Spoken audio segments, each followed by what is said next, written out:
What is going on, cyberspace? Welcome to the HyperPixel podcast. I am Michael K, and I'm joined today on this very day of the week by that other guy, that hacker over there in cyberspace land known as Zerain. What is going on, brother? Not a whole lot, man. Trying to keep warm as per usual this time of year in Sector X. It's quite chilly. But mission successful so far. That's good. That's good. That's excellent let's to hope hear. that continues. Everything's good here, though. Been having. We are recording this the day after Valentine's Day, and I had a really good Valentine's Day and weekend prior to it. So Excellent. I'm jazzed about that. Feeling good. I can't say I'm looking good. Can't say I'm smelling good, but feeling good. Well, that's what's important. Good. Exactly. So how are you doing, man? I'm good. I am. I'm dealing with whatever season it is today that it was not yesterday. Like last not week. An hour by hour thing down there sometimes. Right. Last Friday, it was literally 70 degrees. And then over the weekend, it got back down like into the 20s. Yesterday, it was like, it got up to like 60, like 64, 63-ish. And right now, it's about 61 heading towards 70. So, yeah. Wow. It's been a whole thing. It's been a roller coaster, dog. Yeah, absolutely.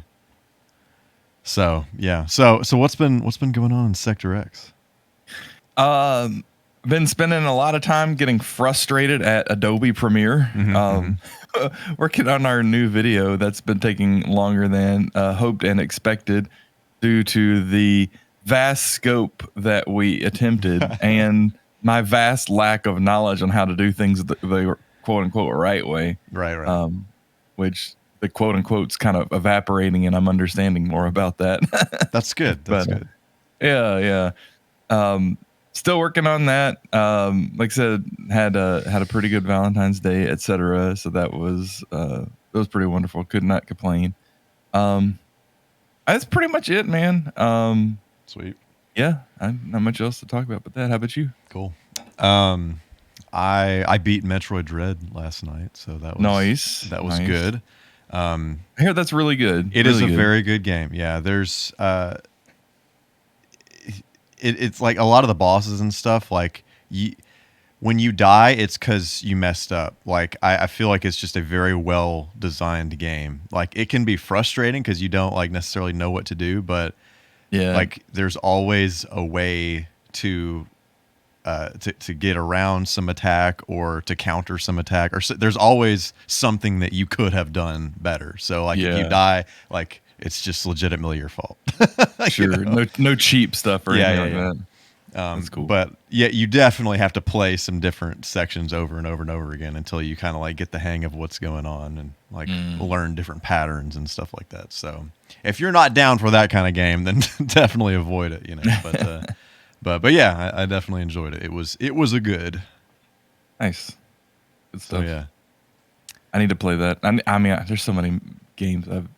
Dude. Anyway, tell me about it. Like I literally have a list of all these games that I want to play, and then I have at the top of the list I've kind of arranged them like in the order that I'm going to play them. Yeah. And, you know, of course, that's getting shifted around all the time and, you know, whatever. Every year I do this thing where I have like high hopes, like, okay, I'm going to play all these games this year, you know, and then this especially happened last year. I did really good at the beginning of the year, and then I got distracted with other stuff and just like didn't for several months, and then kind of got back into it towards the end of the year. So we'll see what happens this year.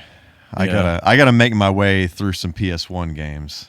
I have like way too many on my list. I have to finish Final Fantasy VIII. Like I just have to.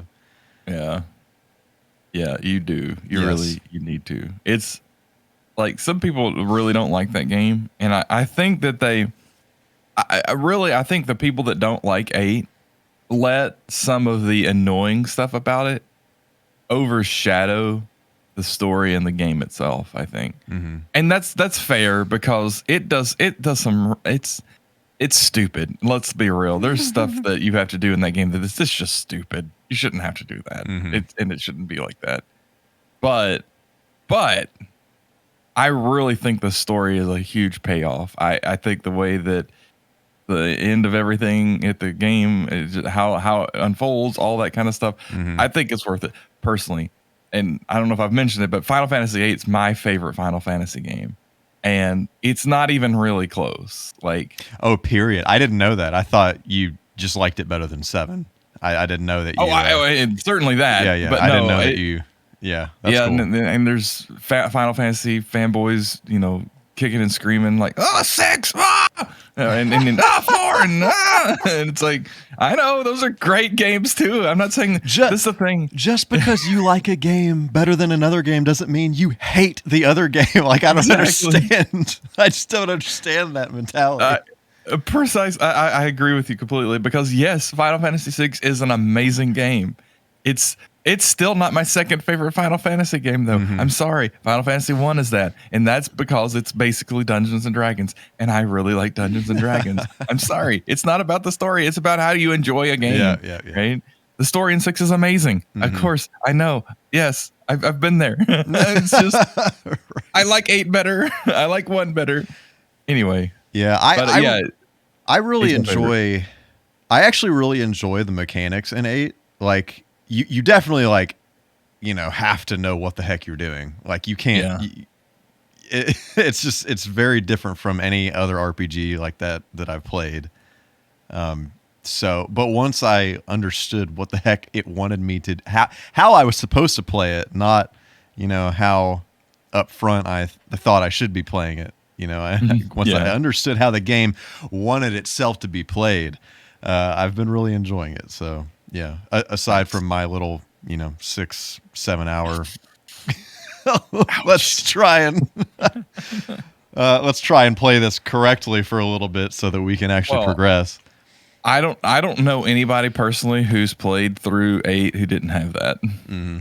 That's why I think it does. It does some stupid stuff. It's like it, especially as a kid. Well, I say a kid. I was in high school when it came out.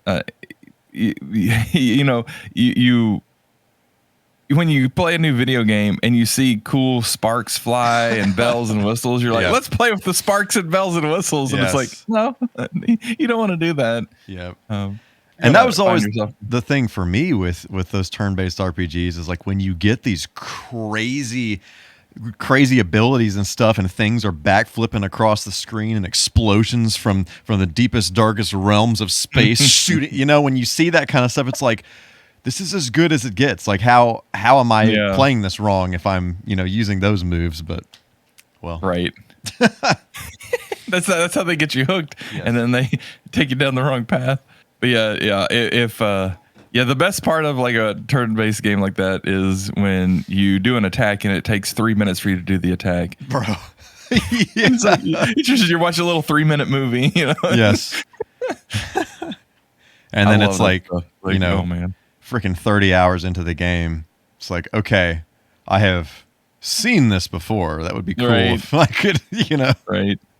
Zippity-doo-dah on through this, but well, that's why normally you don't get those kinds of attacks until like way later in those games, and especially even around battles where it's like, okay, it makes sense that I'm trying to summon a demon from another realm, another universe into this one to try to explode my enemy into a million pieces, and then attack all the pieces and explode those into a million other pieces.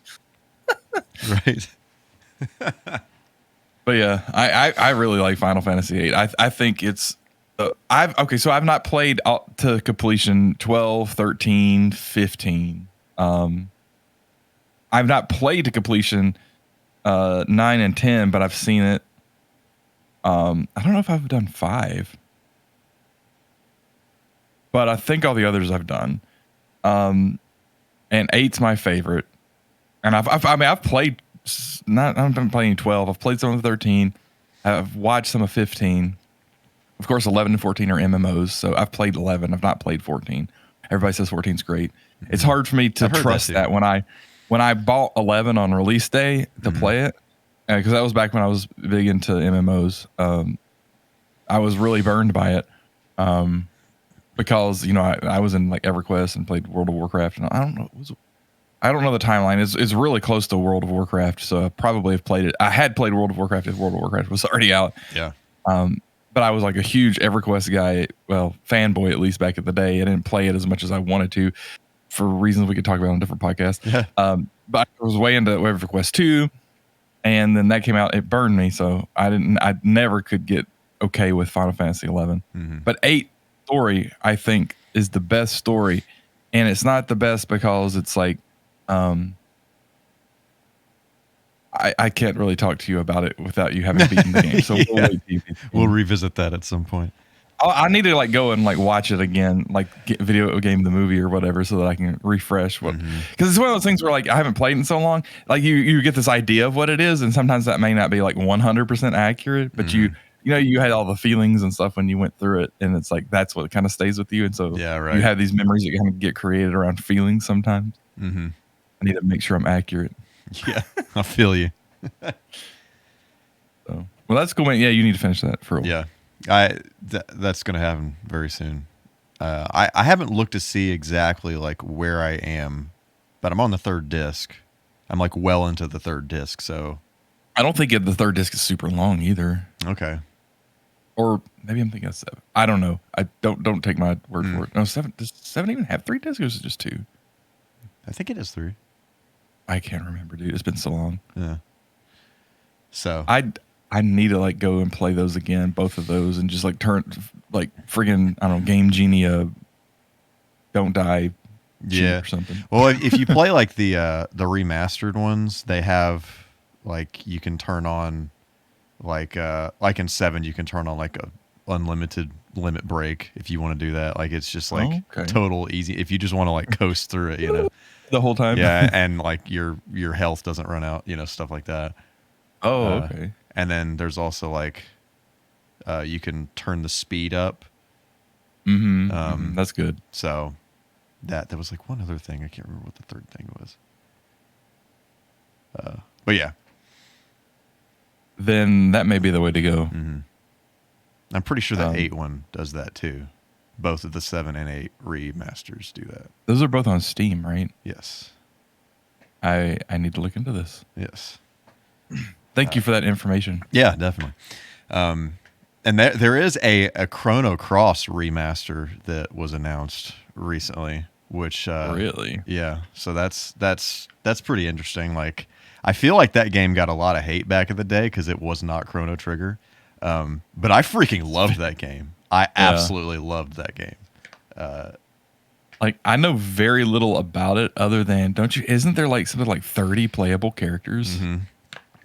I don't remember the exact number, but it's like, yeah. Like the only reason I know that is that there's a streamer that I used to watch, and he did, this is so ridiculous. He did speedrunning, and he would do 100% Final Fantasy VIII speedruns. Like that, this is like over 24 hours. So like he would like sit there and like just go and go and go, and it's like, oh my goodness. And it's like, I think something like with the 100%, you have to get all the Guardian forces, and you have to you have to get all the cards for the game, the card game. Yeah.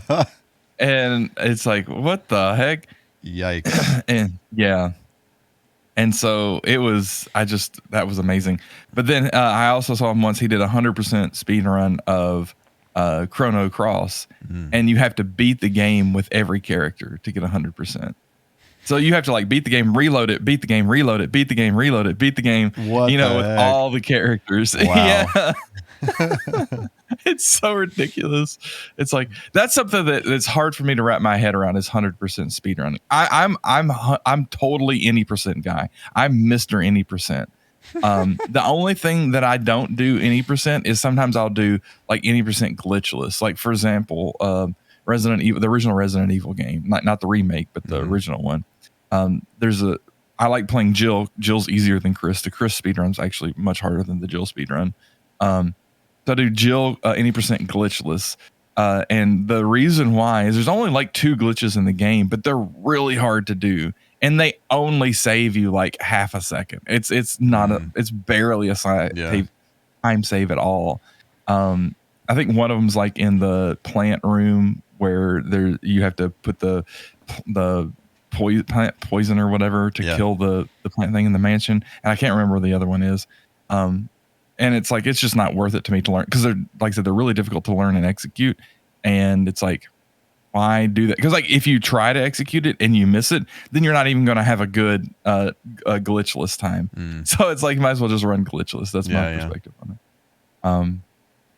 So I'm that. So I cannot wrap my head around, and we need to talk about speedrun. I think that's actually one of the topics. I can't wrap my head around 100%. So we'll talk about that at that point, I guess.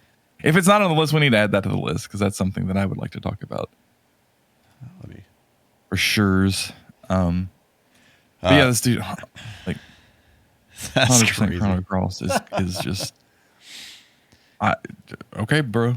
Yeah. But yeah, I really enjoyed that game, and the story's cool. Kind of like how Chrono Trigger is like about time travel. Chrono Cross is like alternate dimensions. Okay. So, and then things kind of overlap a little bit. So it's cool when that kind of deal happens. But anyway. Yeah. So, yeah. Zerain. Michael K. If you were, as a child, if you were to be traveling somewhere and you wanted to play a video game while you were traveling, let's just say you were not at home and you know, obviously you were like on a train. Let's just say you were on a train, you know, and you wanted to play a game. What system would you use to play that game? Well, this is an interesting hypothetical question, because we have to know what the context is. Is this the context of something that I've actually done, or context of what I would choose to do? Yeah, let's say what you've actually done. So the only thing that I could say that I've actually two things that I've actually done, and I'll do it chronologically. So the earliest thing that I would have done is that, I don't know when this was. So I'll try to give a narrative here to make Excellent. I love that. What is the name of this place? Oh, I know it is. Okay, so in Memphis, there was a Toys R Us in a specific part of Memphis called Raleigh. You know, do you know where I'm talking about? Where that Toys R Us was? Yeah. Do you know that before it was a Toys R Us, it was also a toy store? Do you recall this? Yeah, like the Palace thing. Is Children's that what you're Palace? Yeah. Yes. So this is where we got these things. We were there. Flashbacks to that all the time. Right? It's so funny. Like, in my mind, it's so dark inside. Yeah. And Toys R Us is so bright. They like installed a bunch of lights and stuff. So it's weird how that kind of stuff. I actually have a Transformer that I got from that store. Oh, really? Yeah. That's awesome. Like, I don't know. This would probably be the only thing that I know that we would have that's from that store. We got other stuff, but the only thing that I can recall that we still would have, if we still have it, and I'm not sure where it's at. But this was one day, my brother and I were with my mom, and there was a mall across the street from this, and we'd been to the mall for whatever. And so for us, you know, dealing with you know, all of that and not misbehaving and all that, she took us over there to the store, and we found they had these little LCD Ghostbuster games. Nice. And so you can think about, these are like kind of like the Game and Watch gallery sort of thing. So it was like a plastic housing that's like designed for it. It had like Ghostbusters logo across the top, and there's like a little small screen, little buttons at the bottom, and she bought us one of those, and we played it a lot. I can't remember it actually being that fun, but it was definitely like one of those like segmented LCD games, like a Tiger or something. That's what it felt like. But it felt like, when we could talk about Tiger stuff too, but it felt better than a Tiger thing, like higher quality than like the Tiger stuff. Yeah, I had something like that was it looked like a Game Boy Pocket, but it was much smaller. It was like a keychain Game Boy Pocket. Oh, and it had like it had some Donkey Kong, like the original Donkey Kong game. I think it was like Donkey Kong Jr., the one that I had. Okay, yeah. But it was like that kind of Tiger handheld screen, but a little more higher quality. And I took that thing freaking everywhere when I got that. physically was like a square, and I mean it was like this big. I mean it was bigger than Game and Watch stuff. It was thin, kind of thin, and it had like a kickstand. This was what was weird to me. Wow. It had like a metal kickstand you could put out, and you could sit it there, and it could just like sit up. Yeah. And I guess you could play it like that, but it never seemed convenient to do that. I mean, you would just want to pick it up and hold it. Anyway, this thing took like button batteries to power. I think small ones. I don't really recall, to be honest. But we played it a lot. And so that probably would have been what I was playing first. That's cool. Now I'm trying to think about what the second thing was. Oh, I know. So this was like Christmas, and I don't know what year. It had to have been like 96, 7, something around there. And I don't know the timeline of all these things, so it's your childhood really blurs a lot. If you're not old yet, like me, your childhood will really blur one of these days. Same. But we got, both my brother and I got Sega Game Gears. Nice. And yeah, it was really cool. And I got what game did I get? I got Return of the Jedi on Game Gear. I don't know what my brother got. I can't even remember now. But the Game Gear came with columns, as a lot of Game Gears back in the day did. Which is actually a really cool game. I like that game. We've established before on this podcast that I like puzzle games, so I guess that may be no surprise. Yeah. Actually played columns a lot on that Game Gear, but yeah, that would have been it. I don't know that I ever got a third game for my Game Gear. I think it was always just columns and Return of the Jedi, because like this thing literally like sucked the ever living soul out of batteries. Yes. Those do that.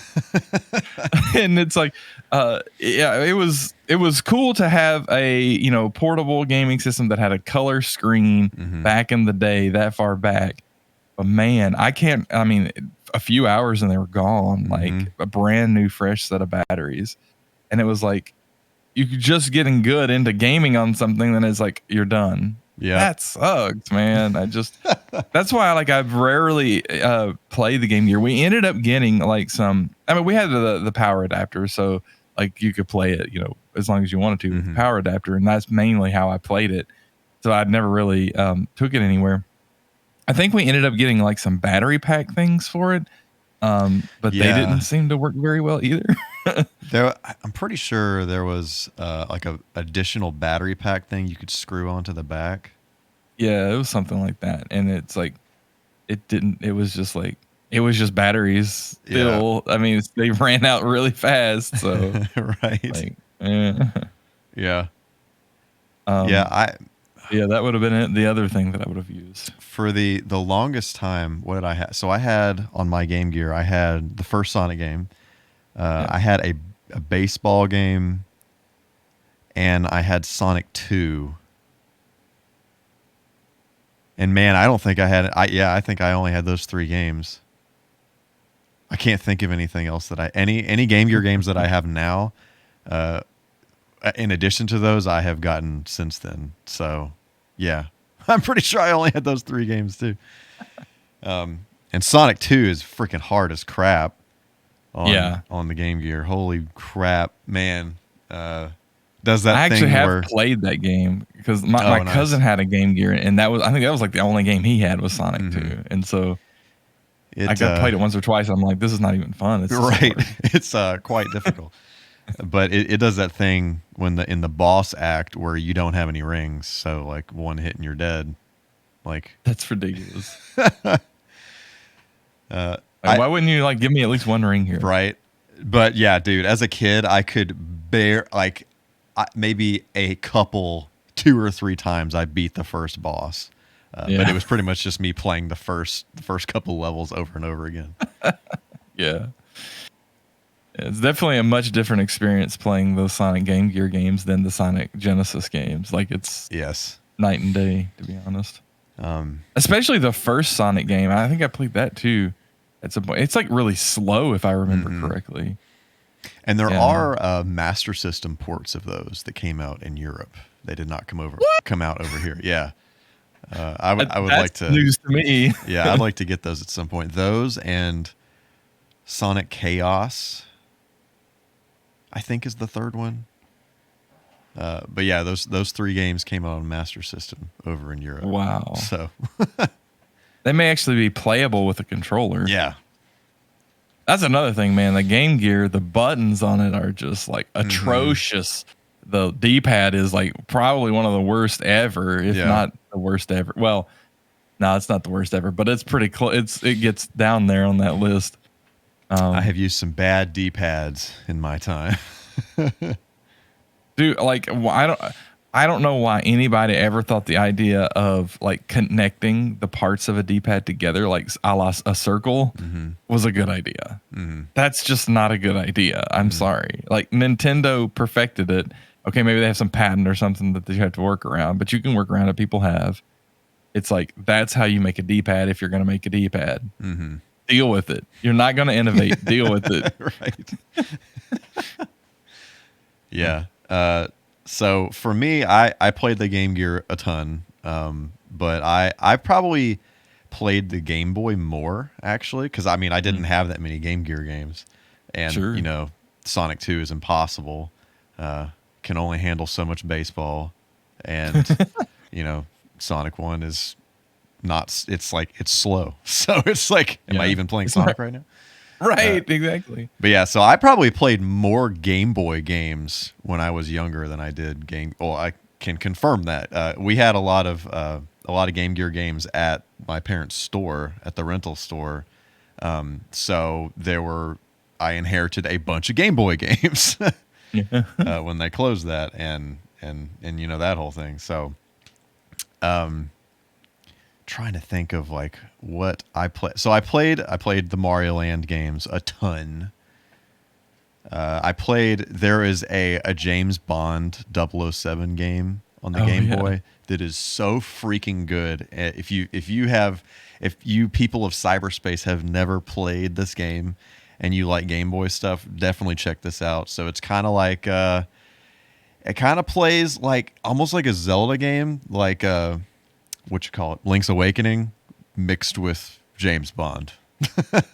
That seems cool. Yeah, it's pretty awesome. So I it's been a long time since I played that. I need to go back and play that one.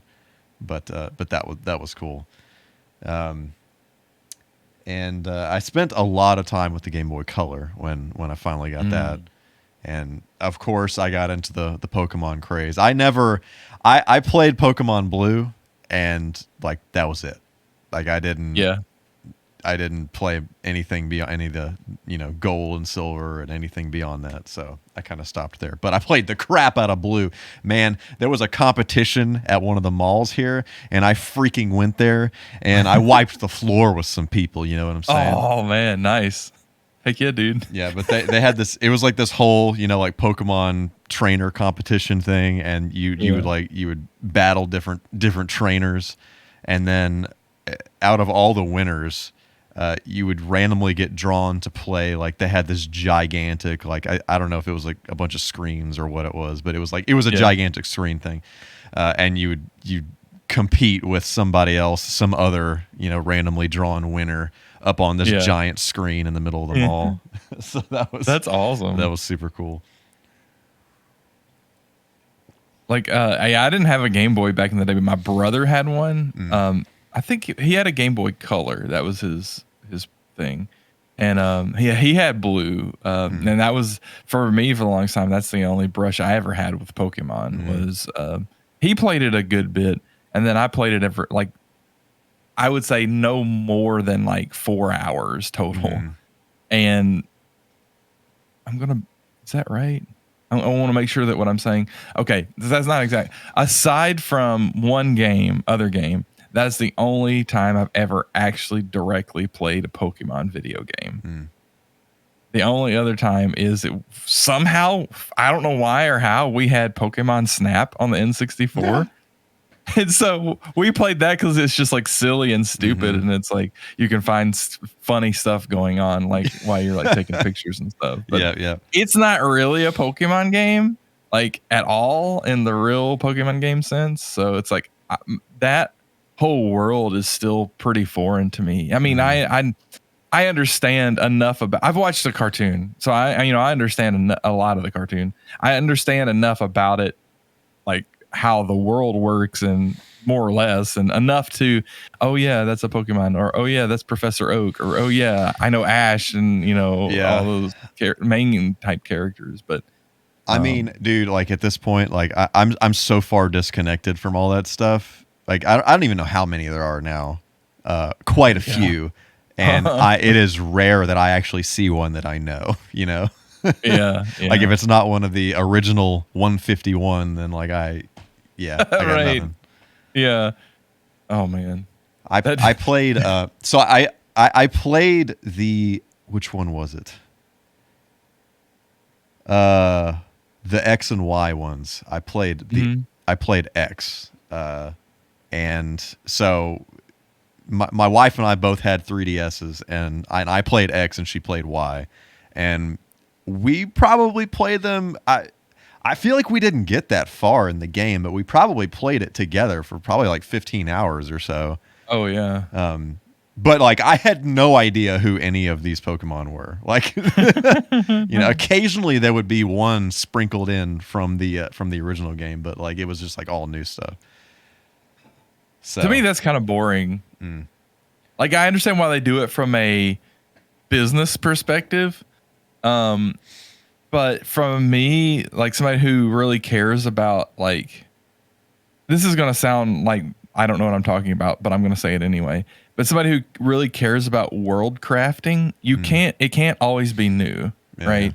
Because then you're going to throw away any kind of, I say throw away, like I'm trying to give Nintendo a lecture on Pokemon, but in my mind, you make things stronger the more you repeat them.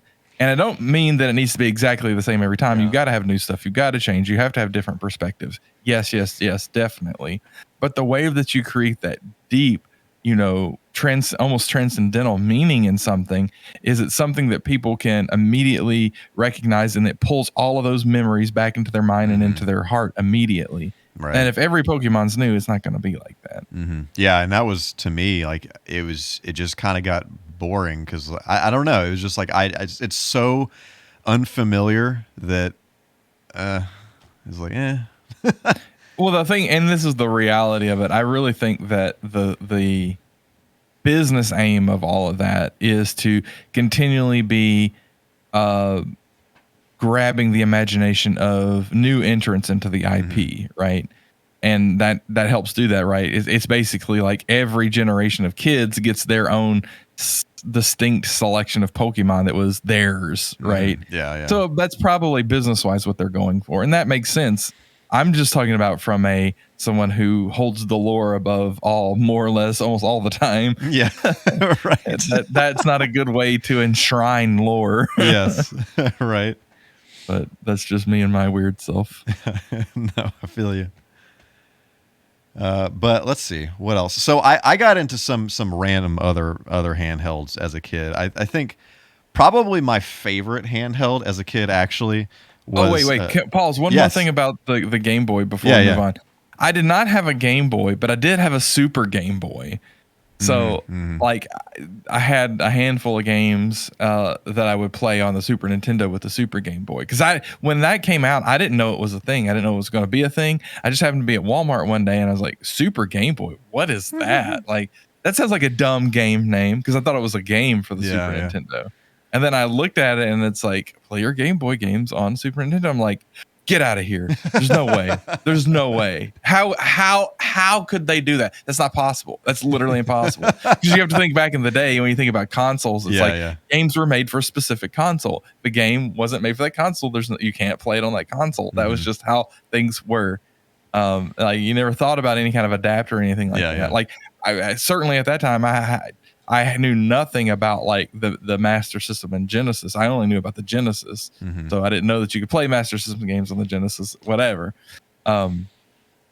So that was so weird and out in left field. I mean, because like even kids that are a little younger than us, had like PlayStation 2, like, oh yeah, I can play PlayStation 1 games on a PlayStation 2.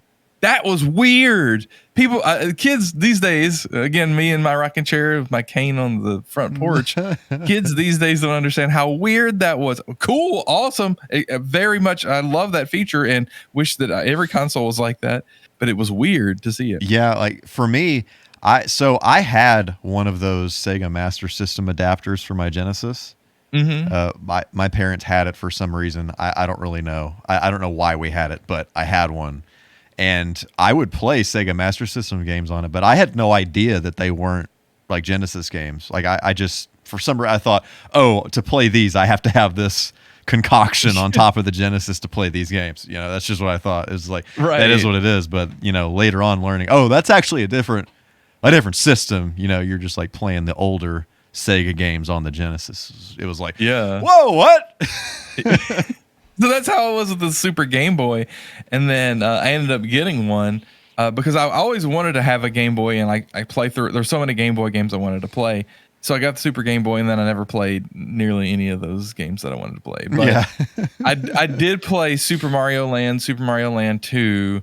There's a Ren and Stimpy game that I hadn't played. I don't know why I got that. I really liked Ren and Stimpy at the time. I had a Ren and Stimpy game that I played. It was like Stimpy's Invention or something like that. A friend and I used to play that on Genesis all the freaking time when I was over there, because it was, you know, one of the very few co-op games. Like, that was just a rarity back then. Right. So we played that all the time, and I never had it up until like a few years back. But that was such a fun game. Well, we should play that sometime. Yeah, we should. That would be a good stream, Zerain. Yeah, dude, I'm down. Yeah. So yeah, I think the Super Game Boy is a really cool thing. And there was, I guess, a Super Game Boy 2 that I wasn't aware of until somewhat recently. Yeah, that was pretty sure that was Japan only. I don't think it came out in Europe. But it's like a translucent blue color. Yeah. I don't remember what it does differently exactly. I don't know if it plays Game Boy Color games or if I dreamed that. Yeah. I don't remember what the difference is, actually. Well, that was a cool thing about the Super Game Boy 2 is like you could apply color to old school Game Boy games. I mean, it was kind of not that great looking, but it was a cool feature. Yeah, right. And then there was the Game Boy player on the GameCube. Oh yeah, yeah. I don't know how much you ever messed with that. I had a GameCube. Actually, I've had a GameCube a couple different times, and I wish I still had one. I need to get a GameCube. We need to talk about regret at some point. Oh yeah, I got a whole list of that. Yeah, because I'm not, this is not the time to talk about that. So, I never had a Game Boy player or on the GameCube. I was aware of it, but I never. At that point, I felt like mobile gaming. That's a new term. Handheld gaming was just something I was never going to be into, and so I was just really more focused on console stuff and PC, especially around GameCube time. I was really into like PC gaming and stuff. So that was kind of my focus. So I know is the answer to your question. Okay, yeah. So I didn't have one back when I had a GameCube, but I got one later on, and I mean it's it's pretty cool it definitely works better than the Super Game Boy did, but it can also play Game Boy Color games and Game Boy Advance games. So side note for those of you who are into this kind of thing, so the Game Boy Player disc is ridiculously priced. It's a lot of money to get one, basically. I guess the actual attachment itself isn't as expensive. I mean, it's climbed, like GameCube in general over the past like year and a half or two has gone insane. I made a mistake. I was gonna buy my Japanese GameCube like what was it, 3 years ago now or something when I was talking to you about that. I wish I had so badly. Yeah, GameCube is just ridiculous right now. But the adapter itself, like you could probably get one for like $50 now, but the disc is just I actually, so I say all this to say I actually sold my disc a while back for $100. Ooh. Yeah. And I'm sure it's gone up since then. But you can actually, there's if you have like there's like a software mod that you can do to it, like on a memory card, and you put it in there, and you can. There's actually some software that you can run off of it that plays the Game Boy games better than the official software does. Oh wow, that's kind of funny. Yeah. So if you're interested in that whole thing, look up the non-official way to play the adapter. Right. Yeah. It actually has a sharper picture. So, yeah. That's pretty awesome. Well, that's like what is it, Slippy or whatever, like the Smash netcode shim thing. What is that? You haven't heard of this? So like apparently the netcode for like multiplayer Smash, and I don't know which one it's on. It may be the newest one. I don't really know. Or it could be several different versions. Is like pretty bad, and it's like it was like problematic for tournaments and stuff, and especially it was people doing it like remotely. Especially when they're trying to do like remote tournaments and stuff. And so there's this new net code, and I don't know what all else it is, but that somebody wrote that would work and actually make things so much better. And so like people would play this like basically patched versions of the game in tournaments because it was more accurate and more fair for people trying to, play things more or less at a professional level. Professional meaning the highest levels of competition or whatever. Right. Yeah. I totally forgot about all that. Yeah, and then like Nintendo, shut down the tournament or whatever it was because they were using that thing because it was unlike. It's like, look, literally you had to have the game to play it. You had to have the console. It's not like they were like using like freaking Dolphin or something to play these tournaments. That's not what it was. But Nintendo, being Nintendo, just said no. It's like, what? It's like you. Nintendo continually, and I still don't understand this, literally is setting money on fire and saying, I don't want this, and is slapping people who give them money in the face saying, I don't want more of your money. It makes no sense to me. And it doesn't even make sense to me from an IP protection perspective, because it's like, there's no like, you're not protecting your brand by doing that. You're hurting your brand by doing that. It makes no sense to me, like 0 cents. Yeah, I have no idea. I have stopped trying to use brain cycles to even comprehend what the heck is going on there. I'm just like, oh, there goes another one. Cool. Or like every time I see some video of somebody on YouTube doing something really cool with like a ROM hack or something like that, like, well, I wonder how long that's going to be around. I should probably download this immediately. Yeah. That's so true. Anyway, that's a side note, but so you're saying like the unofficial Game Boy player software for GameCube is much better than the official. I think it is the Action Replay like memory card that is able to do that, or you can, if you have it, the optical disc emulator in there, then you can do it that way too. Oh, there's an optical disc emulator for the GameCube? Yes, there is. I may have to get a GameCube. Yes. I may have to get a GameCube. Yeah. That's a freaking podcast in and of itself, but yeah, that's awesome. Is the thing. GTK, good to know. Yeah. So let's see. What were we talking about? The Game Boy player thing, so like Super Game Boy and Game Boy player for the Cube. So yeah, for me, my favorite thing in gaming is to be able to play a game on a console and then take it with me wherever I go. Like whatever hardware wise that looks like. Oh yeah. So way back in the day, I got this Sega Nomad here to play my Sega Genesis games on the go. So that was awesome. I don't actually remember what year this came out. I wanted one of those so badly, dude. Like you just don't know. Yeah. This was like the Christmas present one year, and I was freaking out.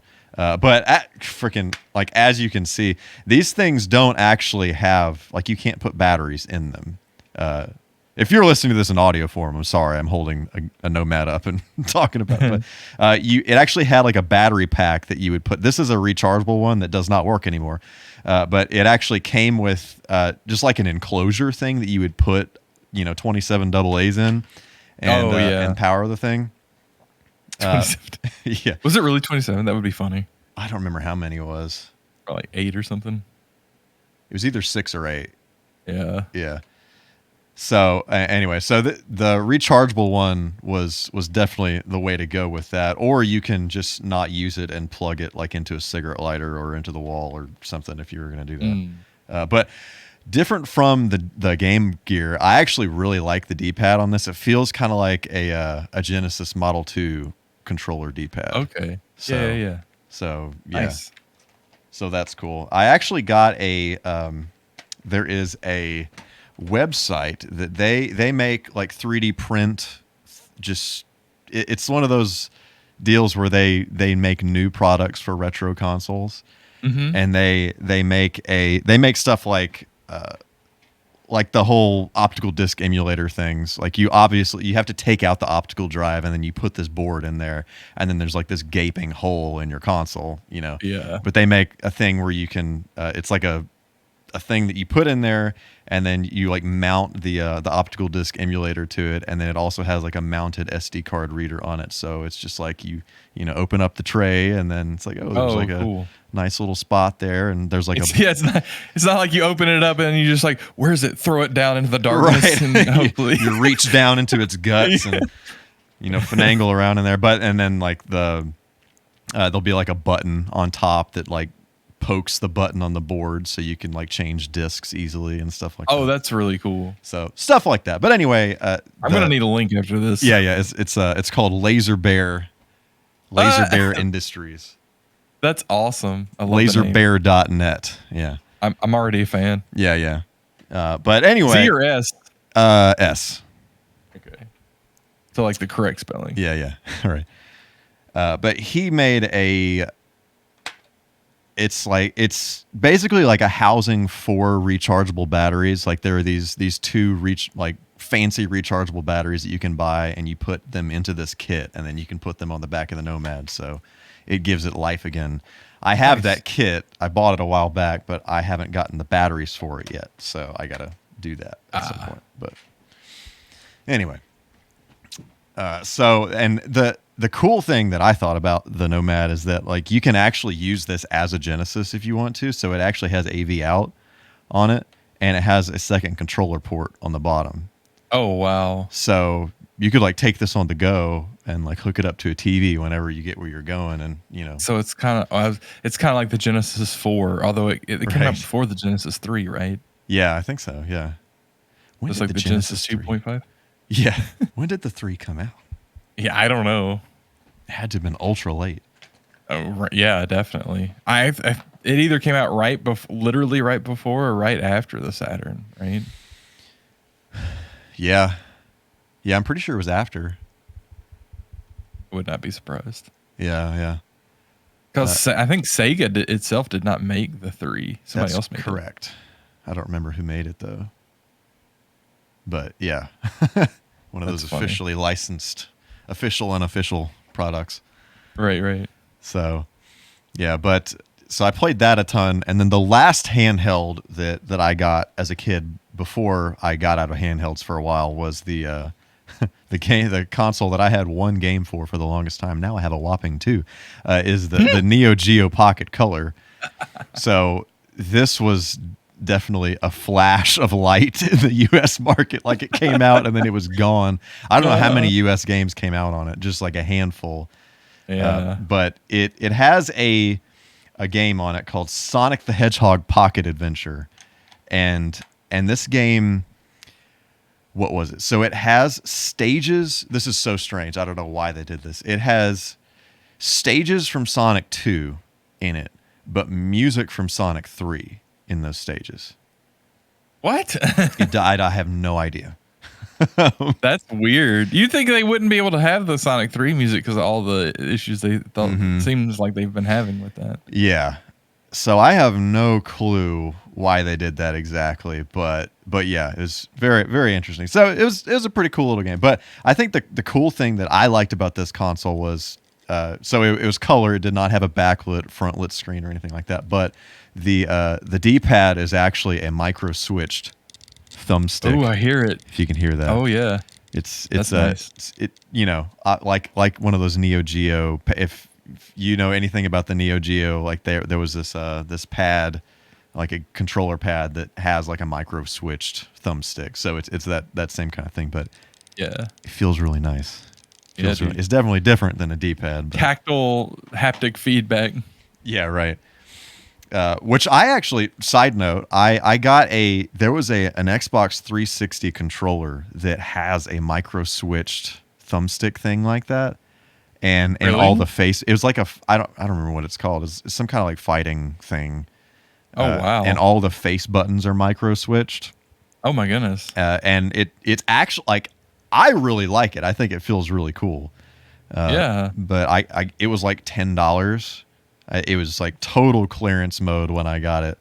Oh my goodness. I got it to use with the Mister, but I have no idea how much that is now. I have a feeling that's one of those things that people have caught on to. I was about to say because like that sounds like it fixes all the problems I have with the Xbox controller. Mm-hmm. Yeah, it doesn't. So it's actually, it's like you're using the D-pad. So it's not actually a thumbstick, like the analog stick. So you couldn't play like, a regular game with it. But if it's a game, like a D-pad only game, then you could definitely, play it with this.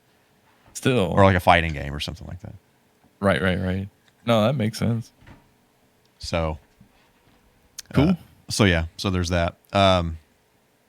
So I have another thing sitting here. So Tiger handheld Zerain. Oh no. So I had a Gargoyles Tiger handheld for some reason. It was one of those things where I got it for Christmas from somebody and they gave it to me as like, oh, he's a boy. He must like this boy thing. This looks like a monster on this game. This little handheld game thing, and so I had like a Gargoyles Tiger handheld. I talked about this last week, but I had it was like a watch, this like giant Sonic watch that had like a Sonic one like Tiger handheld game on it that I played the crap out of at school when I shouldn't have been playing it. But I really didn't. I probably had. There's like one other one that I had, and I cannot remember what it was for the life of me. But I did. They released these remakes of a few of them, and they were just like giving them away at some point. So this was like $3. This is a Sonic 3 one, and there was a Transformers one and an X-Men one, and they were all like $3 when I got them. But dude. Like I had way too many of those. It's like somehow I thought that the next one I got was going to be good. No, none of them are good. I mean, I had like a Street Fighter one. I had a Mortal Kombat one. I had the Sonic 3 one. But I had the X-Men one. I had the Jordan versus Bird one. Yeah. What else? I had a couple more than that. I think there's a G.I. Joe one that my brother had. That's cool. So we in total between me and my brother, we probably had at least 10 of them. And it's like that's awesome. None of them are good. None of them are good. They are highly collectible now. If any of you out there in cyberspace land have Tiger handhelds just lying around, you can probably get $30 for each of them, depending on what they are. That's pretty wild. That is pretty wild to even think about that. Like I was looking at when I was playing Christmas Nights a little while back. I looked up the Knights Tiger handheld. I feel like that was expensive. There was a Tiger handheld for that? Yes. Oh my goodness! Like that's $60. It actually looks pretty cool. Whoa. let me send this to you. So you can take a look at this. Oh, that's the freaking link. Holy crap. I'm sorry. Oh my goodness. Like that's like maximum characters for a link or something. That's wild. Oh, that does look cool. Yeah, I've never seen this one. Yeah, I hadn't seen that either. It's like purple and like it's not shaped like most of the Tiger handhelds. The buttons look like serious actual buttons and not the little stupid bar things or like the orange little things that are on most of the Tiger handhelds. Yeah, this looks like a much more significant sort of thing than like a normal one for sure. Is this even a Tiger? Oh yeah, it says it's Tiger. Yeah, okay. Yeah, I see the logo there. Yeah. Huh. Interesting. Yeah, this is different too because the battery compartment screws onto it. Or the cover for the battery compartment. Yeah, this is brand new to me. Never seen this guy. 1997. Woo, that was late. When did they stop making these things? I don't know. Man, it's just like those games are not very good. Man, I cannot believe the prices on these things. Like I just there's like a suggested look at these similar auctions. There's some Michael Jordan in flight. $56.39. What the? I have never heard of that. Like that's insane. That's crazy. Mortal Kombat Trilogy. Are you serious? I've never seen this one. Oh heck, the Gargoyles one that I have is selling for $50. Good grief. You have it? No, I don't know where the heck it is. Oh, I'm sure it's like it's in some box somewhere. Yeah, same. But yeah. Holy crap. And then like I realized what these things were called. We were talking about them, I think last week. They're called blister packs. People call them blister packs. Okay, yeah. But the Tiger handhelds like in the blister packs. Again, this Gargoyles one sealed in the blister pack, $130. Why? So why? If you, as a wee lad, got one of these things for your birthday and you're like, I don't want this, and you just threw it in some box somewhere, probably go see if you can find it. Right. Because you might be sitting on some. I just... Insane. Here's the thing. If people like these and want to collect them, I'm very happy for them. I'm very happy that they have something that brings them that kind of joy into their life because I know what that feels like. And more power to you. I just don't understand it. And I don't have to. That doesn't make it wrong. It just means I don't understand it. You're right. I really don't understand it. Yeah. I feel like and maybe because I was so like viscerally connected to how terrible these things were, you know, like I knew how terrible they are. And maybe some of the people who collect them, it's just the aesthetic, right? It's not the game or anything. I don't know. It's like I was watching some YouTube video a while back, and this dude he rebuilt the Zelda games on the CDI to be actually playable. I don't know if he built them from scratch or they're hacks or what exactly they are. You play them like a PC or CDI? You play them on a PC. Oh man. Yeah, so they're actually like playable and not a total mess. Yeah. But he grew up like this is so sad. Like those were his Zelda games growing up, so he loves them, you know, and so he recognizes that they're horrible, obviously, because he rebuilt them. Sure. But those were his Zelda games, so he has like a soft spot for them. Dude, he put in actual. Well, okay, this sounds bad. He put in a lot of effort to that, and I respect that. I respect being that having that much care for something. Yeah. But the thing is, like, even with people collecting, they're putting in the care in the sense that they're spending the money that they earned, you know, through hard work to get. So, you know, respect to that too, for sure. But yeah, you can't talk about my reaction here is this just for you know my heart, I think, but this for our audience, my reaction is just like my confusion at not understanding. and this is what's funny to me. I kind of understand the Zelda CDI guy, more than I understand the tiger collectors. Right. I'm in the same boat. Because there's the heart there, the connection, the childhood of, but maybe maybe that's the only gaming they had was Tiger handhelds, and that means something really deeply to them. And hey, I don't understand that experience because I'm so disconnected from it. But if that brings you joy, man, who am I to say otherwise? This makes me think. I wonder. I want to look up some Tiger handheld like collections and see how people store these things, because like getting into the arcade stuff, it's very interesting to see how people store arcade PCBs. Yeah. A lot of people, honestly, they just go get like FedEx boxes or priority mail boxes, and they just plop them in there, write the name of the board on the side, and put it on a shelf. So like you can look up this unpleasing. Right, exactly. They have just like shelves, like in their garage or something, and it's just all across the shelves, up and down. Man. I can't really understand. I think it would be cool to do see the Tiger how they store it, Tiger guys how they store it, but not only that, to hear their stories about why they collect Tiger stuff. That's what I need to do. I need to go on YouTube, find somebody who collects Tiger stuff, and see what they say about why they do it, because clearly they're coming at things from a different perspective than I am, which is totally fine. Yeah. I'm just very interested in that difference and why. I need to do that. Yeah, I'm making a note because I'm going to do the same thing, because that sounds pretty interesting. I want to understand. Right. So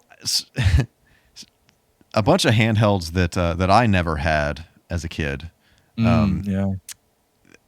So I never had like the what was it? The Atari Lynx. Some of that stuff. The Gamecom. Which is it, Gamecom or Game.com? I have no idea. I always hear people say Gamecom, but I've always thought it was Game.com. I have no idea. Same. Yeah. I call it the Game.com, and it's going to be hard for people to change me. Yeah. One of our friends had one. He got it on eBay for like $13 a long time ago. Man. I'm pretty sure there were two versions of that, like a big one and a little one.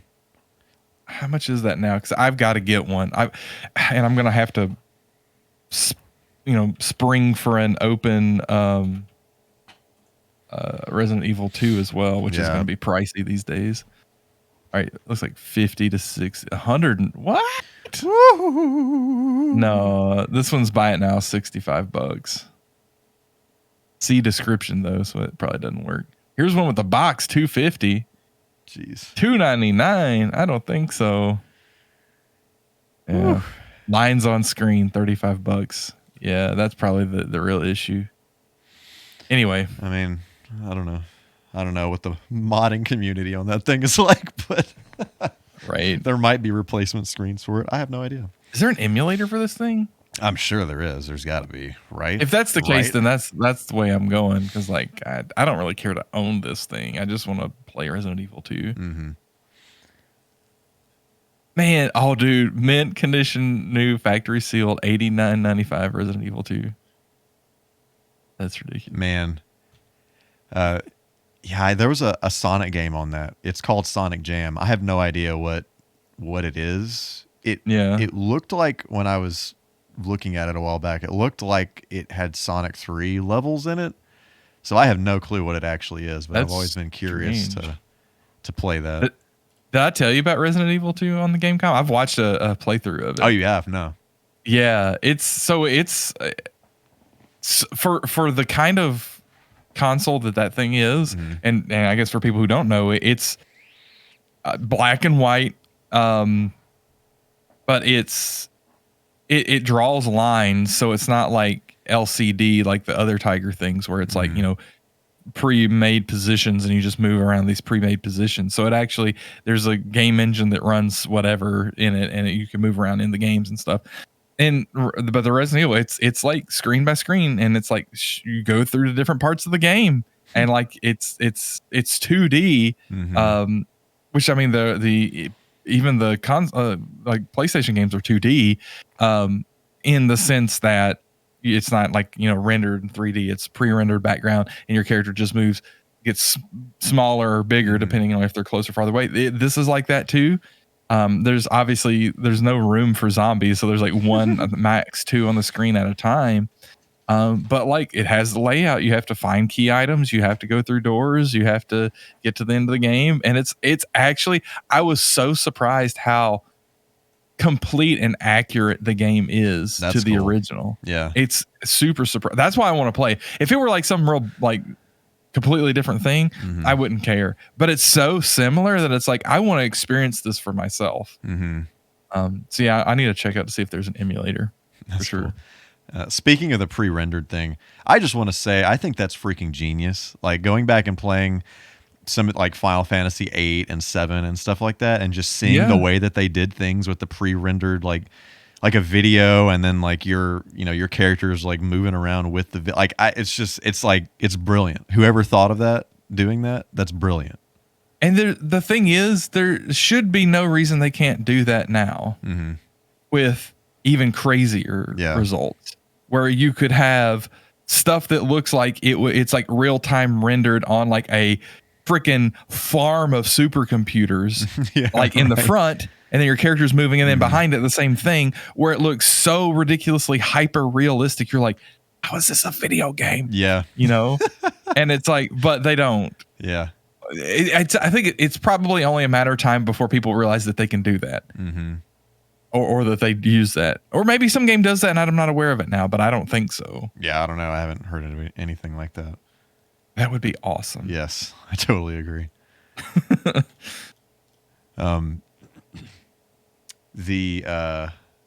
Nokia N-Gage. Have you ever seen one of these? Or do you know what that is? I've played one. Oh, you played one. Nice. There was a kiosk at EBX at the mall there in Memphis. Yeah. I totally forgot about those kiosks. And that's where I played the N-Gage. Yeah, so I always wanted an N-Gage. I never had one. I had and we talked about this at some point recently, but I had several Nokia smartphones, but they ran on the same operating system that the N-Gage did. So you could actually you couldn't put N-Gage cartridges into it, but you could put the N-Gage, like that ROM of that game, on the phone and play it, and it would run just like it would on the N-Gage. The only thing is that obviously it's not shaped like a gaming console, so you'd have to like, I think the way that I held it, so it was actually sideways, I think, and you'd have to like hold it, like the screen is like on the side, and you're like the one that specifically that I played it on had like a D-pad basically. Okay. And then but it was like, you're playing it off to the side and then the screen's over here. So did you have to press down to go right or whatever? It was like normal with the orientation, whatever. Oh, I see. However you're holding it. So literally the N-Gage was just a phone just physically reconfigured. Yes. Okay, yeah. That makes sense. It was literally a Symbian phone. It just, the hardware. So when they programmed it, they had to program you pressing right. It was down and pressing. Yeah, I don't know why. I'm trying to remember like how exactly I did that, but yeah, it just did its thing, and that's wild.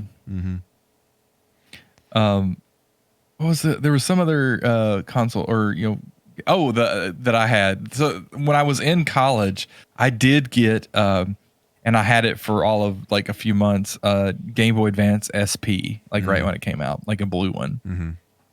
And the reason that I got that is because they released Final Fantasy 1 and 2 on it. And so I got that, beat those, and then I sold it because like that's all I wanted to do was play through those on it, bro. So yeah, man, when the Game Boy Advance came out, I was totally disconnected from handheld gaming. Like I just didn't do that at all.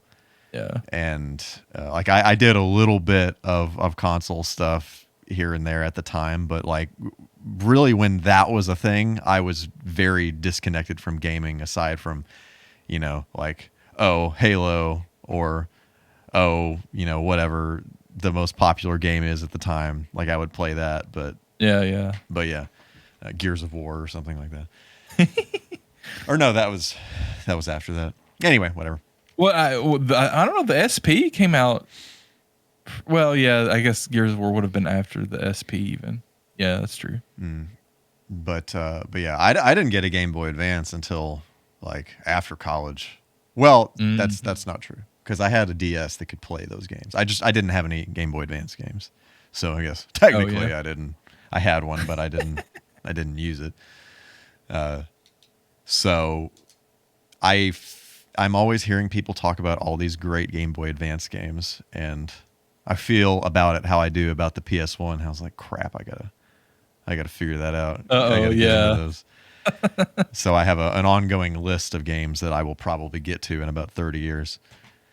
But so Zorain, I haven't told you about this, but my latest project that has been seemingly ongoing for months because I have been waiting for different parts for it is a Game Boy Advance Consolizer. Okay.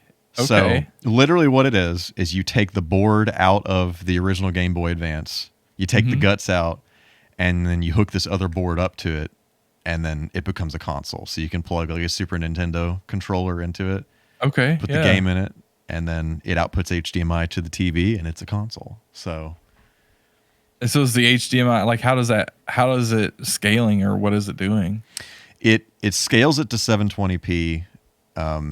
I don't really know exactly like the technical details of what scaling deal it's using, but it scales it evenly to 720p. So I have been in doing that, I wanted to get a Game Boy Advance that was physically like screwed up but worked, because I didn't want to like harvest one that was a good system. Yeah, you can't do that to the world. Right. So I waited a long time until I finally found one. Like I couldn't find one on eBay. They were just so expensive. Screen cracked, buttons falling out, but boots. Yeah, right. But this was so random.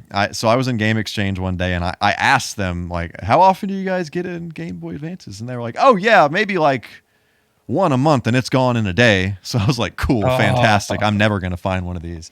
And literally like 2 or 3 weeks later, I was in a different Game Exchange, and they had one, and the screen was like all scratched up, and it looked like trash, but it worked. And I looked at it. It was I actually had credit, so I didn't pay anything for it. Nice. But they had it for, I think it was $50, and like those, like in that condition on eBay would at the time they would sell for like $75 or something like that. So it's like the original Game Boy Advance. Yeah, like the sideways one. Right. So yeah, and I looked at it, and literally they had put it out that day when I found it. So got that and started this journey. Needed a few different parts to get. So now I'm waiting on a freaking power switch, and once I get that, then it'll be done. So nice. So yeah, dude. I want to see that thing running when I come down there next. Yes, I hopefully I will have it done this week. We'll see, assuming my package gets delivered and doesn't wind up in New York or something. I know that story. That reminds me. There's a guy that's near me here. It's a little farther south. I say near me. He's probably like an hour to 90 minutes away from me. Who has a TikTok where he repairs, I don't know what all he repairs, but I've seen him repair a couple different DSs and like portable handhelds. Where he'll get it in. He'll do like mod upgrades too, like replace the screen and stuff.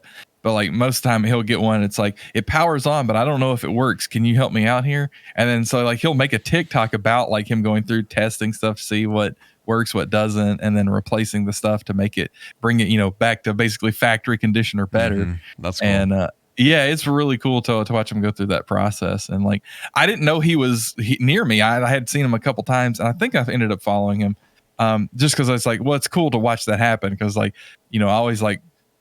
As little as I like doing the soldering work and all that, I love watching somebody else do that and bring something back to life. I think that's really cool. And so I was like, I would watch that, and then just happened to be that one of the ones recently I saw, it had his address on it, like his business address or whatever, and it had the city, and he's like an hour and a half south of here, so pretty cool. So yeah, if you ever need something fixed, then you got to go. Yeah, exactly. That's exactly who I'm going to go to for sure. I wonder if he has like a storefront. I want to go visit if he does. Yeah, I don't know. Maybe. Should check it out. But yeah, anyway, I thought that was cool. That's an aside. I need to find his account and send it to you because I think you would enjoy that. Yeah, definitely. I'm totally in for that. So yeah, that's been my latest thing. I need to recap all my consoles. I've only done one, and I need to fix my Game Gear before it totally kills itself. Because the last time I turned it on, it was not looking good. So, so yeah, I've said this before, but I'll say this again, Cyberspace. If you have a Game Gear, you need to get it serviced because they are just killing themselves. They are just giving up the ghost left and right. So sad times. Mm-hmm. It truly is. So Zarain, do you have any more handheld things that you want to discuss? Any other stories? Any other systems you want to talk about? You know, that's a really good question. I feel like yes is the answer to that question, but I can't think of it off the top of my head right now. Because, I mean, we're getting dangerously close to mobile gaming with smartphones. And then at that point, it's just like, I mean, yeah, there's still, you know, mobile things. Oh, I do have one that we haven't talked about. Yeah. This is one of the ones that I still have and I still intend to play. I just haven't gotten around to it. And that's the Sony Psp. Oh yeah. So I've got I think it's a PSP 2000. I think that's the one that I have. It's one of the longer ones. It's not the Go. It's like it's either 2,000 or 3,000. It's the last one that came out before the Go. When I got that, I got it because I wanted to play game like PS1 classics through the PlayStation Store. So I bought and installed like Final Fantasy 7. I don't know if I got 8, but I intended to get 8. I got Parasite Eve. I got Resident Evil 2. And so like I used that so I could play those PlayStation games, or I got it because I wanted to play those PlayStation games when I wasn't in front of a TV. Even just like sitting on a couch in a different room or something, you know? But also at the time I didn't have a space or a way to hook up my console. So it was kind of like to substitute for that too. Obviously never got, well, I don't know if it's obvious, but I never got around to using it that way. But I did end up picking up several other PSP games, especially one of the GameStops around me was having like a clearance on stuff around Christmas time once. And it was like PSP games were like $1 or $2, nice. Like $5 max. Now that is when you pick up those games. And I got a lot of stuff then. That's when I got Third Birthday. Okay. I think I paid like $5 for Third Birthday. Holy crap, I sure didn't. Yeah. I don't, but the problem is it didn't come with a case. It was just the disc. So that, yeah. But you should do some PSP streaming.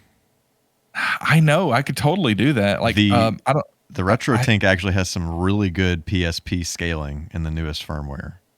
Really? Yes.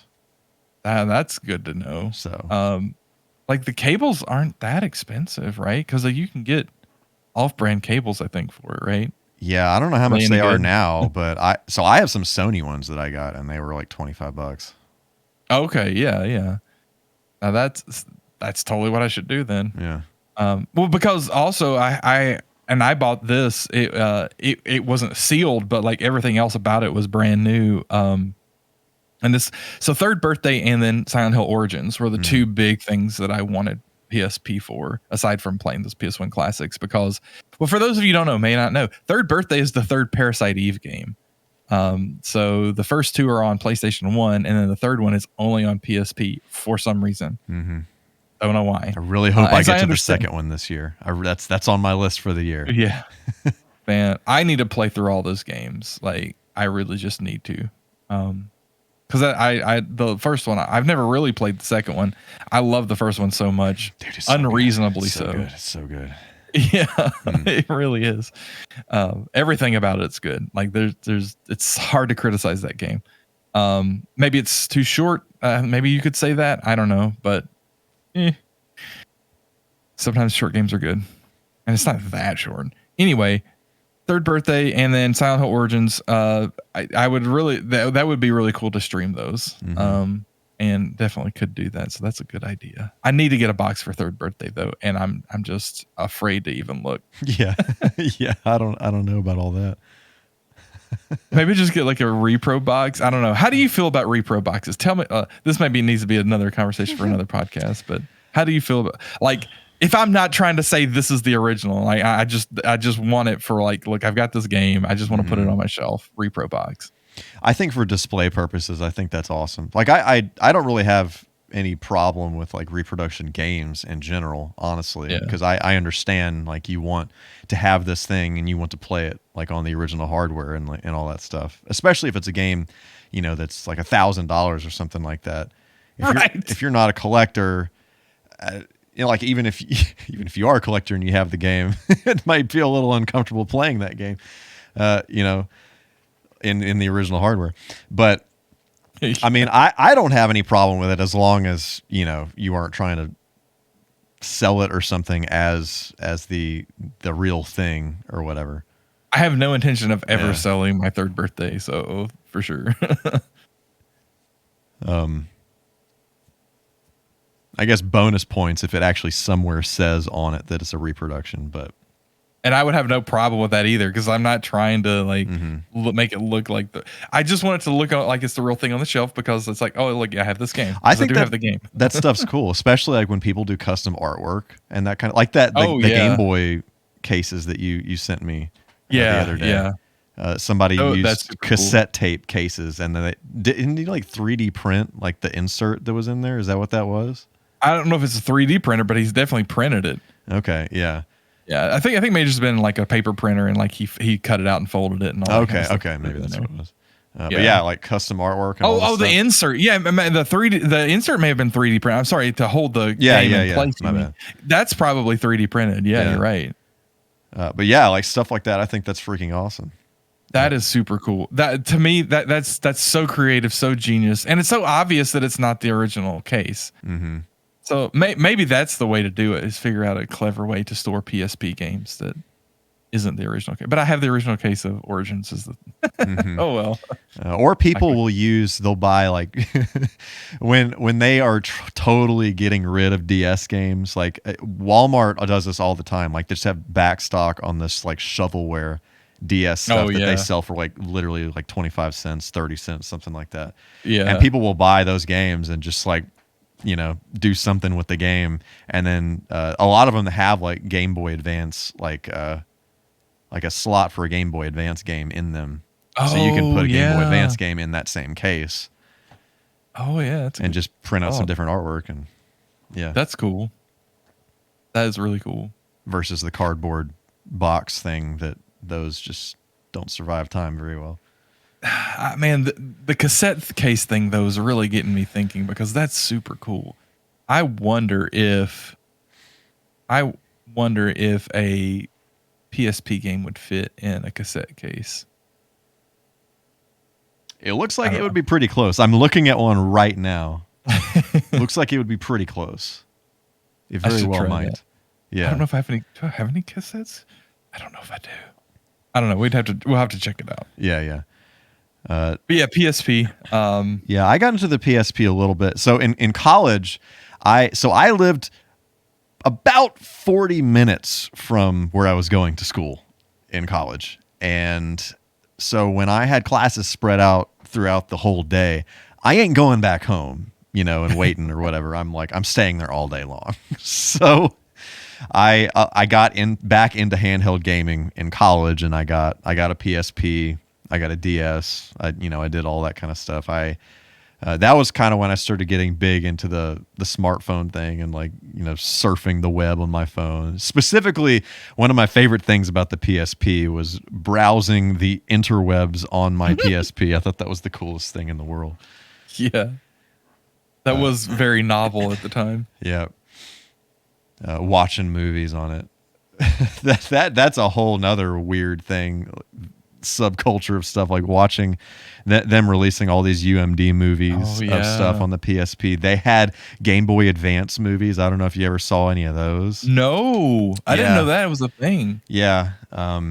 Specifically, I know there are like some Pokemon ones.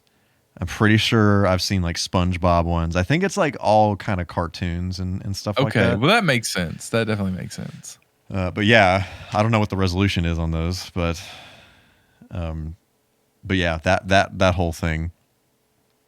That's pretty wild. Yeah. Yeah, I always thought, even at the time, I was like, who's buying a movie just to watch on your PSP? I It's like, had, that's just what did I get? I got, this was like on sale somewhere, and I got like a season of Family Guy, like the first season of Family Guy on a UMD set, because I was traveling with the band all the time. So I was on a bus a lot. And so I thought, oh, how many discs is that? Frick, I don't know, man. I want to say it was at least 3 or 4, at least. I would have, expect. That's crazy. It was several. So that happened. But yeah, I think for me, the whole deal where I can hook a game up to the TV and play it on the TV, or I can take it with me wherever I go, like the Nomad. I think that is like my favorite thing in the world. Like that's how I want to be able to play a game. Like I don't want to be tethered to a thing. I want to be able to play it here or take it, wherever I'm going or whatever. My friend, let me introduce you to something called the Nintendo Switch. Right. Yeah. So when they announced the Switch, I was like, that's it. Like that's what I've like always wanted. Like I don't understand why nobody has done this. Well, I mean, they've done it differently in the past. Like with the Nomad kind of does that, but having a device like that is just like like, and when they showed it in the trailers, like you just plop it in and suddenly it's on the TV. Everyone was like, literally, there is no way it works that well. There's absolutely no way it works that well. But like confirmed, it does work that well. Like literally, you just put it in, bloop, bloop, bloop, and it's there. So, yeah. So the Switch is like basically my dream console. So yeah. Have you seen? So I guess we're talking about portable stuff, so this makes sense to bring up real quick. The Steam Deck. Mm-hmm. So that's coming out this month, and the early reviews say it's pretty awesome. Mm-hmm. Yeah, I think that's really cool. It's that's a little pricier than I want to pay for something. Like if I was traveling a lot, then okay, sure. But since I'm not really doing as much of that nowadays, it's like, yeah. Yeah. Plus, I don't do as much PC gaming now as I used to. Yeah, but well, it just depends on how easy it's going to be to shim your own stuff in there on it, because people are going to try that and do that. Yeah, there's that too, and I don't know. There's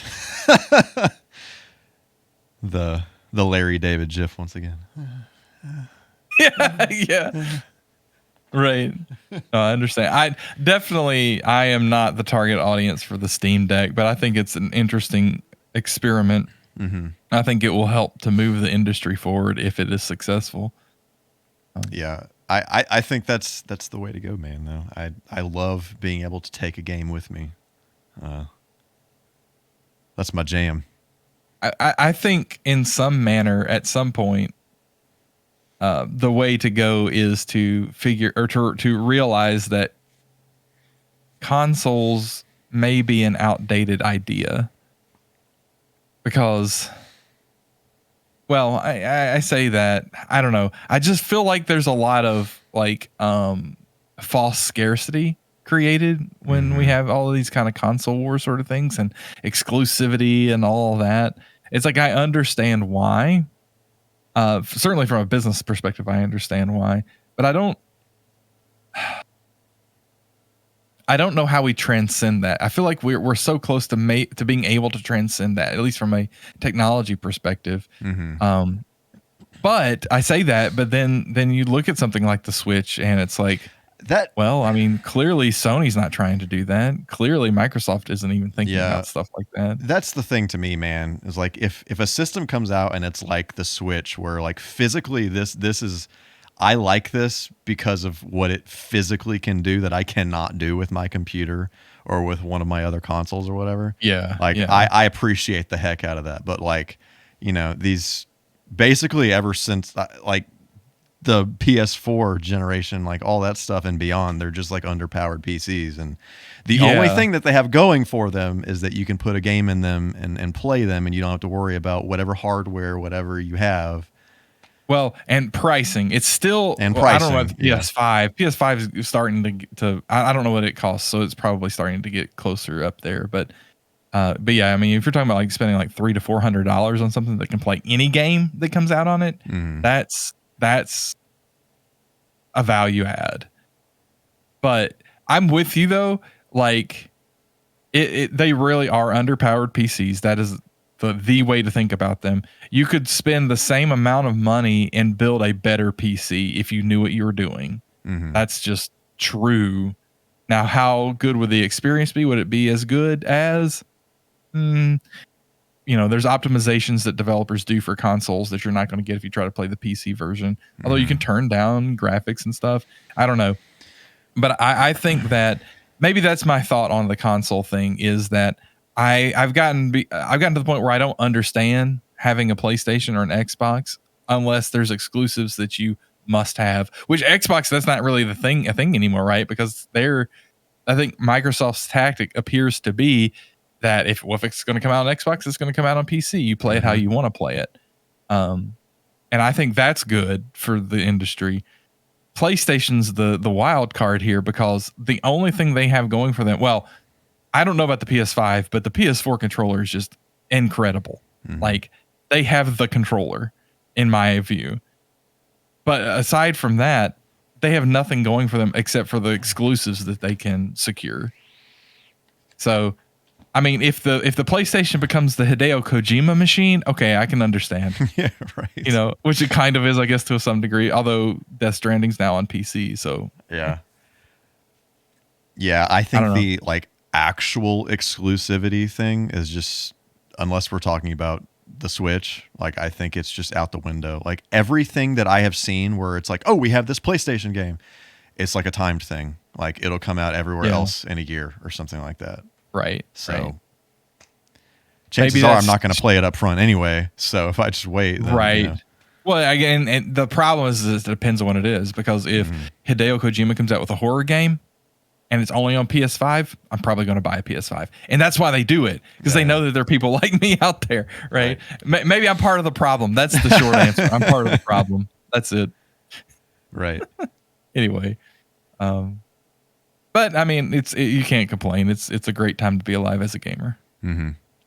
Absolutely. I think, you know, man, whatever piece of hardware, whatever box you want to play your freaking games on, as long as you're playing video games and enjoying video games, like, why does it matter what Joe Schmo is playing his Call of Duty on or whatever? You know, it's like, I don't know. Granted, you know, I grew up being freaking PlayStation sucks. Sega's so awesome. Get out of here, everybody else. You know, but now I totally regret that mentality and all that stuff. But anyway. Well, you have to allow the children to have their phases like that too. Right. It definitely was a phase. Oh yeah. That's funny. I still am bitter at the PS2 for overshadowing the Dreamcast, but dude, the PS2 is so good. I don't care. The PS2 is so good. I don't freaking care. What? I don't freaking care. No, like I and this sucks so hard. Like once I finally get caught up on all the PS1 games that I want to play, then I got to start on the PS2 games that I want to play. That's a whole nother can of worms. Oh man. Yeah. Like if if somebody put a gun to my head and said, pick one console, you only get one, it's the PS2 for me. Like it has to be. Even though that would not be my choice, I agree with that. I agree that is the console that anyone should choose if they had one, you know. Yeah. But that's like, not mine. If you want to get into retro, well, I guess it depends on what you call retro gaming these days, but what kids these days probably call retro gaming, if you want to start in one place, get a PS2. They're not stupid expensive. There's still some games that you can get that aren't stupid expensive that are really great experiences. You can play PlayStation 1 games, so you can get some of those too. Like that's the kicker, is that the PS1 has an insanely good library. Yeah. The PS2 has an insanely good library, and it's freaking huge. I mean, it's like a no-brainer.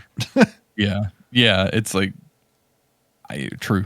It's I don't know how you argue that any one console brings you more value as a console than the PlayStation 2.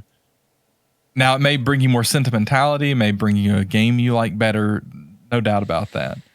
But it's just all of my favorite games. Like, if you go through like my favorite game list that we talked about, if it's not like a modern thing, then it's like you could probably play it on PlayStation 2. Like, yeah. Most of my favorite games are on the Super Nintendo. I don't know how that happened, but here we are. Well, there's really good games on the Super Nintendo. Facts. Every time, see, like in my mind, I just don't. We're on a different topic here, but I just don't think about the Super Nintendo, which is weird. But every time somebody mentions the Super Nintendo or we talk about the Super Nintendo, like 20 games go through my mind. I need to go back and play this again. I need to play this for the first time. I need to play this again. Yeah. And it's like, it's always like, I need to play all the way through Chrono Trigger. Even though I've seen the story, I know all about it. I still need to play through it. It's like, I need to go and play Link to the Past again. I need to, all of these games, dude. I want to play Super Mario World again. I want to play Yoshi's Island again. It's like, I've played these games 100 times, but they're just so good. The games are so good. They are. It's ridiculous. It's ridiculous, Michael K. I understand, Zorain. I understand. Oh, man. Yeah, man. And you saying that makes me think, man, I want to replay every single one of those games that you just mentioned. Even though I have several other games that I have not played yet that I want to play. Anyway. Super Mario RPG. Oh, dude, it's been way too long since I've played that. Man, so good. Like the battle music's already in my head.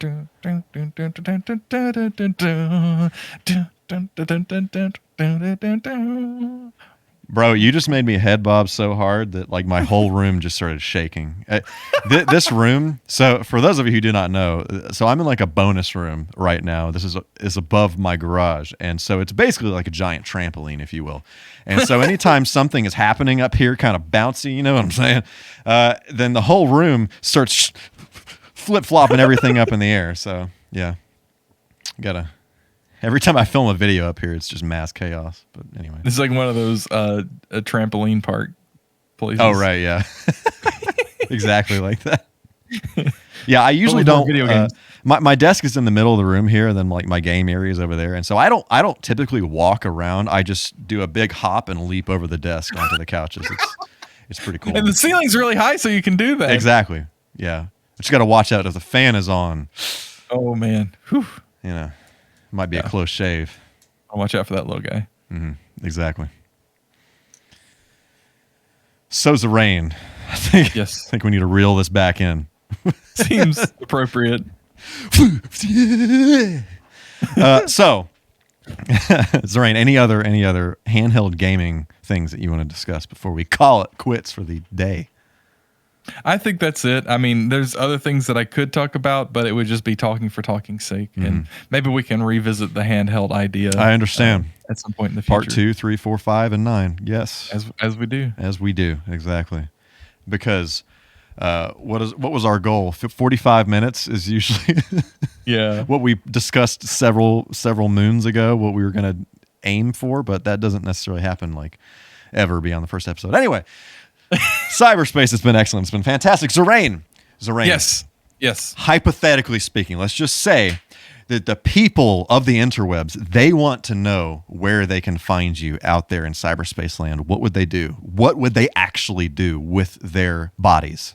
They would take their cyber digital fingers and open up their cyber digital, cyber web, interweb, cyberspace browsing software because it's very advanced. Precisely. And they would type into the location bar HTTPS :